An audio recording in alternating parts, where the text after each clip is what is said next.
RX హండ్రెడ్‌తో over night fame అయినటువంటి hero Karthikeya. ఆ ఫేమ్‌ని continue చేసుకోవడంలో కొంచెం చాలా వరకు తడబడ్డాడు. అందుకోసం తనకంటూ ఒక స్పెషల్ రికగ్నిషన్ తెచ్చుకోవడానికి కోసం ఆర్ఎక్స్ హండ్రెడ్‌తో ఏదైతే వచ్చిన ఇమేజ్ ఉందో దాన్ని దాటి తనలో ఇంకొక యాంగిల్ చూపించడానికి చాలా కథలు ట్రై చేశాడు. చాలా ప్రయోగాలు కూడా చేశాడు. అవేవి పెద్దగా వర్కౌట్ అవ్వలేదు. కమర్షియల్‌గా కూడా పెద్ద సక్సెస్ కొట్టిన సందర్భాలు తక్కువగా ఉన్నాయి. దీంట్లో ఒక విలన్‌గా కూడా యాక్ట్ చేశాడు. 'నానితో గ్యాంగ్ లీడర్‌లో' గాని, తమిళ్‌లో 'అజిత్‌తో వలిమ' అనే సినిమాలో విలన్‌గా ఆకట్టుకున్నాడు తప్ప అది కూడా కంటిన్యూ అవ్వలేదు. ఆ తర్వాత కూడా అతనికి అంత మంచి విలన్ పాత్రలు వచ్చాయో లేదో తెలీదు గానీ, మళ్ళీ హీరోగానే టర్న్ అయ్యాడు. చివరగా వచ్చినటువంటి 'బెదుర్లంక' అనే సినిమా కొంత కమర్షియల్‌గా ఆకట్టుకుంది తప్ప కంటెంట్ పరంగా అది కూడా పెద్ద అద్భుతమైన సినిమా అయితే కాదు. సో, ఇప్పుడు 'భజే వాయువేగం' అనే సినిమాతో వస్తున్నాడు. ప్రశాంత్ రెడ్డి డైరెక్ట్ చేసినటువంటి ఈ సినిమా ఈ ఫ్రైడే థియేటర్స్‌లోకి వచ్చింది. మరి ఈ సినిమా ఎలా ఉంది? ట్రైలర్ చూస్తే అట్రాక్టివ్‌గా ఉంది. ప్రీ రిలీజ్‌లో గానీ, ట్రైలర్ లాంచ్ ఈవెంట్స్‌లో గానీ కార్తికేయ చాలా కాన్ఫిడెంట్‌గా ఉన్నాడు సినిమా మీద. ఈ సినిమా తనకి కొత్త కెరీర్ ఇస్తుంది. ఇంకొక 10 ఏళ్ల పాటు ఒక అద్భుతమైనటువంటి కెరీర్‌ని ఇస్తుందని అంత కాన్ఫిడెంట్‌గా అతను కనిపించాడు. మరి అతని కాన్ఫిడెన్స్ తగ్గట్టుగా ఈ సినిమా కథా కథనాలు ఉన్నాయనేది ఒకసారి చూద్దాం. 'భజే వాయువేగం' అనే సినిమా వరంగల్‌లోని ఒక మారుమూల ప్రాంతంలో, ఒక మారుమూల విలేజ్‌లో స్టార్ట్ అవుతుంది. ఒక కుర్రాడు వెంకట్ అనే కుర్రాడికి చిన్నతనంలోనే తల్లిదండ్రులు వ్యవసాయంలో వచ్చిన నష్టాల వల్ల చిన్నతనంలోనే తల్లిదండ్రులు ఆత్మహత్య చేసుకొని చనిపోతారు. ఆ మిగిలిన పొలాన్ని అతనికి అప్పించిన వాళ్ళు లాక్కొని ఇతని జీతాన్ని పెట్టుకునే క్రమంలో అక్కడ ఉన్నటువంటి మరొక వ్యక్తి వచ్చి ఇతన్ని కాపాడి ఆ క్యారెక్టర్ తనిఖీల భరణ చేశాడు. అతన్ని తీసుకెళ్ళి ఆ అప్పు కూడా తనే కట్టి తన కొడుకుతో పాటుగా అతను కూడా పెంచుకుంటాడు. తన కొడుకుతో పాటు ఇతన్ని చదివిస్తా ఉంటాడు. అయితే వెంకట్‌కి చదువు కంటే కూడా క్రికెట్ మీద ఎక్కువ ఇంట్రెస్ట్ ఉండడం గమనించి తన తాహతుకు మించి కూడా అతను పెద్ద క్రికెటర్ చేయాలని కలలుగంటా ఉంటాడు. ఇటు అతని మరో కొడుకు రాజు, ఇతను కూడా ఒక పెద్ద ఎంప్లాయీ అయిపోయి సిటీలో ఒక సెటిల్ అవ్వాలని ప్రయత్నం చేస్తూ ఉంటాడు. సో, ఈ తండ్రి తన కెపాసిటీకి మించి ఇద్దరిని సిటీకి పంపించి వాళ్ళేదో చేస్తున్నారు అనుకుంటాడు. బట్ అక్కడ చూస్తే గనక అతను క్రికెటర్ అవ్వడు. ఇతను పెద్ద ఎంప్లాయీ కూడా కాడు. అంటే పెద్ద ఉద్యోగం కూడా పెద్ద సంపాదించలేడు. చాలా చిన్న రేకుల షెడ్‌లో నివసిస్తూ ఉంటారు. ఇలాంటి వీళ్ళ లైఫ్‌లోకి ఈ కథతో పాటు సైమల్టేనియస్‌గా మళ్ళీ మనకి అక్కడ డేవిడ్ అనేటువంటి మరొక కథ మనకి కంటిన్యూస్‌గా జరుగుతుంది. సిటీని శాసించేటువంటి ఒక డేవిడ్, వాళ్ళిద్దరు అన్నదమ్ములు ఉంటారు. ఆ ఇద్దరు అన్నదమ్ములు సిటీని శాసిస్తూ ఉంటారు. ఒక బ్రదర్ మేయర్‌గా ఉంటే, ఆ మేయర్ ఇంటికి హోమ్ మినిస్టర్ కూడా వచ్చేటువంటి అంత పవర్‌ఫుల్ క్యారెక్టర్ అతనికి ఉంటుంది. అతని తమ్ముడుగా ఉన్నటువంటి డేవిడ్ అన్నకు తెలియకుండా ఒక పెద్ద డ్రగ్ మాఫియా నడిపిస్తూ ఉంటాడు. ఈ క్రమంలో ఈ డ్రగ్ మాఫియా నడిపేటువంటి ఇతనికి ఏమాత్రం బ్యాక్‌గ్రౌండ్ లేనటువంటి, అసలు ఏమాత్రం ఫైనాన్షియల్ కెపాసిటీ లేనటువంటి ఇద్దరికి మధ్య, ఆ అన్నదమ్ములకి పెద్ద స్టేట్‌ని శాసించేంత కెపాసిటీ ఉన్నటువంటి అన్నదమ్ములకి, ఈ అన్నదమ్ములకి మధ్య ఒక గొడవ స్టార్ట్ అవుతుంది. ఆ గొడవ ఎక్కడ స్టార్ట్ అయింది? ఎందుకు స్టార్ట్ అయింది అనేది తెలియాలంటే సినిమా చూడాలి. ఆ తర్వాత ఏం జరిగింది? వాళ్ళిద్దరిని ఎలా ఫేస్ చేశారు? ఆ తర్వాత జరిగిన పరిణామాలేంటి? వెంకట్ సొంత కొడుకు కాకపోవడం వల్ల వచ్చినటువంటి ప్రాబ్లమ్స్ ఏంటి? వెంకట్, రాజు కలిసి ఒక దశలో తండ్రికి చాలా తీవ్రమైనటువంటి హెల్త్ ఇష్యూ వస్తే దాని నుంచి ఎలా బయటపడ్డారు? ఈ వెంకట్ లైఫ్‌లోకి వచ్చినటువంటి అమ్మాయి ఎవరు? తనకి నేపథ్యం ఏంటనేది సినిమాలో మనం చూడాల్సి ఉంటుంది. కథనంగా చూస్తే 'భజే వాయువేగం' చాలా సాధారణంగా మొదలవుతుంది. చాలా అంటే చాలా సాధారణంగా మొదలవుతుంది. చాలా సినిమాల్లో చూసినట్టుగానే చిన్నప్పుడు పిల్లలు, పేరెంట్స్ ఈ కైండ్ ఆఫ్ ఒక స్లో పేస్‌లో స్టార్ట్ అవుతుంది. అలాగే ఒక దాదాపు పావుగంట, 20 నిమిషాల పాటు సాగినటువంటి వాయిస్ ఓవర్ డ్రామా అనేది బాగా చిరాకు పెడుతుంది. అంచేత ఫస్ట్ ఒక 20 మినిట్స్ వరకు కూడా సినిమా ఏంట్రా బాబు ఇది అన్నట్టుగానే ఉంటుంది తప్ప ఎక్కడ పెద్దగా ఇంట్రెస్టింగ్‌గా ఉండదు, ఆకట్టుకోదు. ఈ వాయిస్ ఓవర్‌లు పదే పదే వాయిస్ ఓవర్‌లు వస్తుంటే మనం సినిమా చూస్తున్నామా, టీవీలో వార్తలు చూస్తున్నామా అనే ఫీలింగ్ కూడా ఒక దశలో కలుగుతుంది.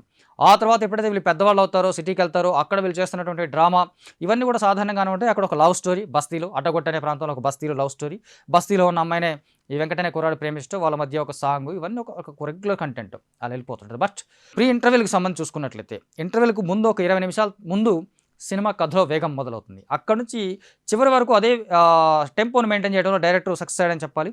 ఆ స్క్రీన్ ప్లేని అలా రేసీగా తీసుకెళ్ళిపోతాడు. ఒక కారుకు సంబంధించినటువంటి బ్యాక్‌గ్రౌండ్ ఇందులో ఉంటుంది. కారుకు సంబంధించి ఎప్పుడైతే కథనం ఎంటర్ అవుతుందో అక్కడి నుంచి స్క్రీన్ ప్లే మంచి రేసీగా వెళ్ళిపోతుంది. అట్రాక్టివ్‌గా ఉంటుంది.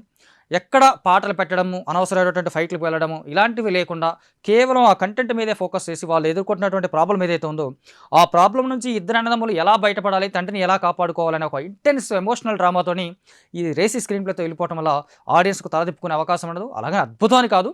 కానీ ఎక్కడ బోర్ కొట్టకుండా, ఎక్కడ ఇబ్బంది పెట్టకుండా ఇది ఇంటర్వెల్‌కి ఒక పావుగంట, 20 నిమిషాల ముందు నుంచి మొదలయ్యేటువంటి ఈ రేసీ స్క్రీన్ ప్లే అనేది మాక్సిమం చివరి వరకు తీసుకెళ్ళటంలో దర్శకుడు సక్సెస్ అయ్యాడు. అంచేత కార్తికేయ ఆ క్యారెక్టర్‌ని అడాప్ట్ చేసుకున్న విధానం కానీ, అతని సోదరుడిగా నటించినటువంటి 'హ్యాపీ డేస్' టైసన్ గాని, అతను కూడా ఇతనికి బ్రదర్‌గా నటించడం. ఐశ్వర్య మేనన్ హీరోయిన్‌గా ఉన్నా కూడా తన క్యారెక్టర్‌ని చాలా లిమిట్స్‌లో ఉంచారు. చాలా లిమిటెడ్‌గా తన క్యారెక్టర్ ఉంటుంది. అయినా కూడా ఉన్నటువంటి ఒక చిన్న ట్విస్టు ఆ క్యారెక్టర్ ద్వారా మనకి అట్రాక్టివ్‌గా ఉంటుంది.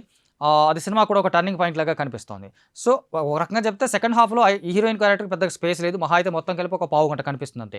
సెకండ్ హాఫ్‌లో పెద్దగా డ్యూయెట్స్ కూడా లేవు. పెద్దగా కాదు అసలు డ్యూయెట్సే లేవు. ఫస్ట్ హాఫ్‌లోనే ఒక పార్ట్ ఉంటుంది. సో, సెకండ్ హాఫ్ మొత్తం కంటెంట్ మీదే ఫోకస్ చేయడం వల్ల దర్శకుడు ఆడియన్స్‌కి ఎక్కడ బోర్ అనే ఫీల్ రాకుండా ఉంటుంది. ఇక ఆ మాస్ హీరోగా ఆల్రెడీ ఎస్టాబ్లిష్ అవుతున్నాడు కార్తికేయ. ఆ ఎస్టాబ్లిష్‌ని కొంచెం నెక్స్ట్ లెవెల్‌కి తీసుకెళ్ళాలంటే అద్భుతమైన ఫైట్‌లు ఉండాలి, యాక్షన్ డ్రామా ఉండాలి అని కాకుండా అవసరం మేరకు మాత్రమే ఫైట్స్ కనిపిస్తాయి ఇక్కడ. ఇక్కడ ఒక ఫైట్ ఉండాలి, కట్ చేస్తే పాట ఉండాలి, ఈ కైండ్ ఆఫ్ కాకుండా ఇలాంటి కథలకి ఎలాంటి కథనం అయితే కరెక్ట్‌గా ఉంటుందో అక్కడే ఆ మీటర్‌లోనే దర్శకుడు స్క్రీన్ ప్లే రాసుకోవడం అనేది ఈ సినిమాకి ప్లస్ పాయింట్ అయింది. సో, చూస్తున్నంత సేపు ఎంగేజింగ్‌గా ఉంటుంది. ఎక్కడ బోర్ కొట్టదు. అంటే ఫస్ట్ హాఫ్ మనం బేర్ చేయగలిగితే గనుక మిగతా అంతా కూడా ఎంగేజింగ్‌గా ఉంటుంది. ఎంటర్‌టైనింగ్‌గానే ఉంటుంది. ఆ ఎమోషన్ కూడా ట్రూ ఎమోషన్స్ లాగా కనిపిస్తుంటుంది మనకి. అన్నదమ్ములు, తండ్రి, వాళ్ళ నేపథ్యం ఇవన్నీ కూడా చాలా సహజంగా ఉండటం వల్ల కూడా ఎక్కువ కనెక్ట్ అవుతుంది.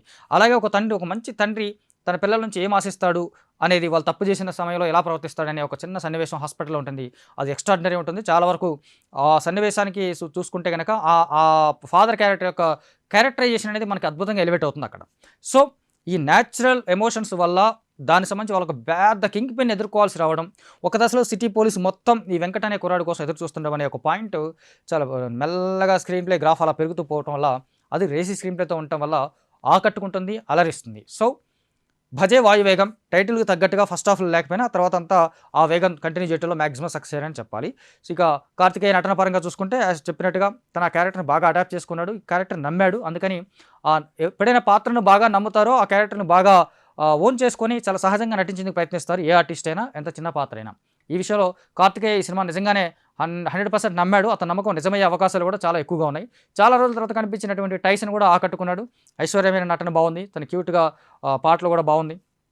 సో, మిగతా విలన్ క్యారెక్టర్ చేసినటువంటి రవిశంకర్, మనకి డబ్బింగ్ ఆర్టిస్ట్‌గా ఎక్కువ పరిచయమైనటువంటి రవిశంకర్ అదరగొడతాడు. అతని ఎక్స్‌ప్రెషన్స్ గాని, పెర్ఫార్మెన్స్ గాని ఎక్స్ట్రార్డినరీ ఉంటాయి. మన ఎందుకో తెలుగులో అతను బాగా యూజ్ చేసుకోవట్లేదు అనిపిస్తా ఉంటది ఇలాంటి పాత్రలో అతను చూసినప్పుడు.